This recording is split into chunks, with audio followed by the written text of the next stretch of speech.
Welcome to Halloween Horror Stories with me, Emily Jane FX. Today I'm going to be talking about the man who killed Halloween and the trick-or-treat murder, so stay tuned.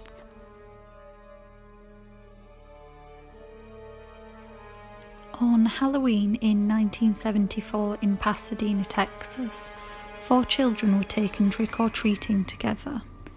Ronald O'Brian took his 2 children with his neighbour and their 2 children.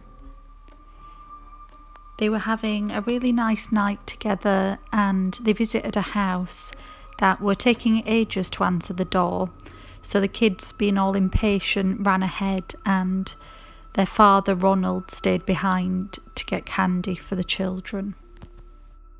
They stopped trick-or-treating because it started to rain and they all went home. Before bed, one of Ronald's children, Timothy, asked his dad to eat some of the candy, and he chose a pixie sticks. Ronald had got these from the house that had been slow to open the door.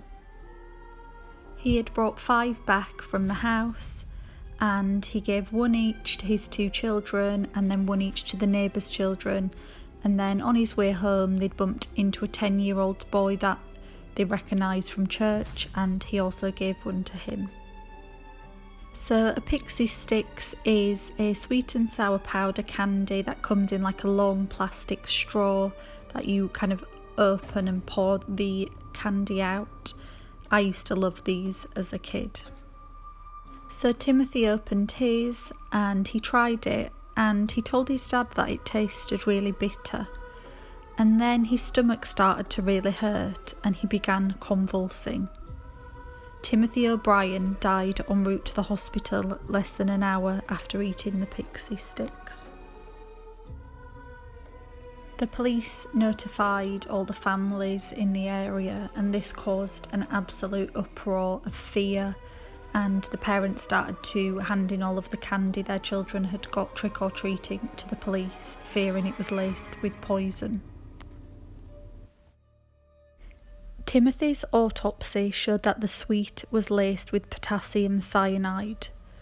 Luckily, the other 4 pixie sticks were recovered by police before the children had eaten them. The police called the parents of the 5th boy, who obviously instantly became hysterical. They couldn't find the pixie sticks, and they rushed into their son's room and he was asleep on the bed. But amazingly, he just was holding the candy and he'd not been able to get the staple out of the top of it. All 5 of the pixie sticks had been opened at the top and filled with 2 inches of the deadly poison and then resealed with a staple. There was enough poison in each one to kill 2 to 4 adults. So the police began the hunt for the mystery poisoner. When they asked Timothy's father, they did start to become suspicious because he couldn't remember which house he had got them from. After the police walked around the neighbourhood 3 times with him, he finally pointed to the home of Courtney Melvin, but he had been at work until 11 p.m. on the night of Halloween. After further investigation, the police discovered that Ronald had taken out life insurance policies on both of his children and had visited a chemical supply shop in Houston and tried to buy cyanide. He was also in debt in today's money of about $500,000. They had enough evidence to believe that he had tried to kill his children for the life insurance policies and then just kill the other children as a cover-up for his crime to make it look like a mystery trick-or-treat killer. But Ronald was indicted on 1 count of capital murder and 4 counts of attempted murder a few days after Halloween. He pleaded not guilty but was sentenced to death.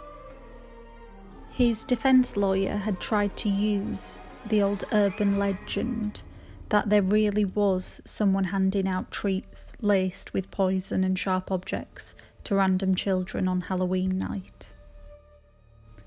Ronald Clark O'Brian was executed in 1984. A crowd of 300 people gathered outside the prison, and they cheered that he was being put to death.